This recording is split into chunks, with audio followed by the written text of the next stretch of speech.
Hi hello ನಮಸ್ಕಾರ ದೋಸ್ತ. ಎಲ್ಲರೂ ಹೇಗಿದ್ದೀರಾ? ವಿಕ್ಕಿ ಕೌಶಲ್ ಹಾಗೂ ರಶ್ಮಿಕಾ ನಟಿಸಿರುವ ಚಾವಾ ಚಿತ್ರ ಬಾಕ್ಸ್ ಆಫೀಸನ್ನು ಕೊಳ್ಳೆ ಹೊಡೆಯುತ್ತಿದೆ ಅಂತಲೇ ಹೇಳ್ಬೋದು. ಹಲವು ಹಳೆಯ ದಾಖಲೆಗಳನ್ನು ಮುರಿದು ಇನ್ನು ತುಂಬಿದ ಗೃಹದಲ್ಲಿ ಪ್ರದರ್ಶನ ಕಾಣುತ್ತಿದೆ. ಹಿಂದಿಯಲ್ಲಿ ಬಿಡುಗಡೆಯಾಗಿದ್ದ ಈ ಸಿನಿಮಾ ಇತ್ತೀಚೆಗಷ್ಟೇ ತೆಲುಗಿನಲ್ಲಿ ಡಬ್ ಆಗಿ ಬಿಡುಗಡೆಯಾಗಿ ಆಂಧ್ರ ತೆಲಂಗಾಣದಲ್ಲಿಯೂ ಸಹ ಹೌಸ್ಫುಲ್ ಪ್ರದರ್ಶನ ಕಾಣುತ್ತಿದೆ.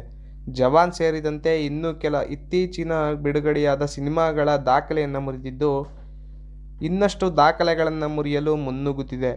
ಇದರ ನಡುವೆ ಸಿನಿಮಾ OTTಯಲ್ಲಿ ಬಿಡುಗಡೆಯಾಗುವ ಸುದ್ದಿ ಹರಡುತ್ತಿದೆ. ಚಾವಾ ಸಿನಿಮಾ ಉತ್ತರ ಭಾರತದಲ್ಲಿ ಮತ್ತು ತೆಲುಗು ರಾಜ್ಯಗಳಲ್ಲಿ ಮಾತ್ರವೇ ದೊಡ್ಡ ಸಂಖ್ಯೆಯಲ್ಲಿ ಬಿಡುಗಡೆಯಾಗಿತ್ತು. ಅದರ ಹೊರತಾಗಿ ಕೆಲವು ಟೈರ್ 1 ಸಿಟಿಗಳಲ್ಲಿ ಮಾತ್ರವೇ ಬಿಡುಗಡೆಯಾಗಿತ್ತು.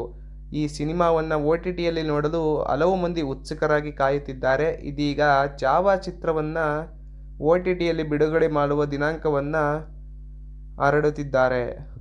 ಮೂಲಗಳ ಪ್ರಕಾರ ಚಾವಾ ಸಿನಿಮಾ ಡಿಜಿಟಲ್ ಹಕ್ಕುಗಳನ್ನು ನೆಟ್ಫ್ಲಿಕ್ಸ್ ಖರೀದಿ ಮಾಡಿದ್ದು, ಅದ್ದೂರಿಯಾಗಿ ಚಾವಾ ಚಿತ್ರವನ್ನು OTTಗೆ ರಿಲೀಸ್ ಮಾಡಲಿದೆಯಂತೆ. ಏಪ್ರಿಲ್ 11ರಂದು ಈ ಸಿನಿಮಾ ನೆಟ್ಫ್ಲಿಕ್ಸ್ನಲ್ಲಿ ಬಿಡುಗಡೆಯಾಗಲಿದೆ. ಚಿತ್ರಮಂದಿರಗಳಲ್ಲಿ ಹಿಂದಿ ಮತ್ತು ತೆಲುಗು ಭಾಷೆಗಳಲ್ಲಿ ಮಾತ್ರವೇ ಬಿಡುಗಡೆಯಾದ ಈ ಸಿನಿಮಾ ನೆಟ್ಫ್ಲಿಕ್ಸ್ನಲ್ಲಿ ಕನ್ನಡ, ತಮಿಳು ಹಾಗೂ ಮಲಯಾಳಂ ಭಾಷೆಗಳಲ್ಲಿಯೂ ಲಭ್ಯವಿರುತ್ತದೆ. ಫೆಬ್ರವರಿ 14ರಂದು ಬಿಡುಗಡೆಯಾಗಿ ಚಾವಾ ಸಿನಿಮಾ ಇಲ್ಲಿಯವರೆಗೆ ಬಾಕ್ಸ್ ಆಫೀಸ್ನಲ್ಲಿ 718 ಕೋಟಿ ರೂಪಾಯಿಗಳನ್ನು ಗಳಿಕೆ ಮಾಡಿದೆ.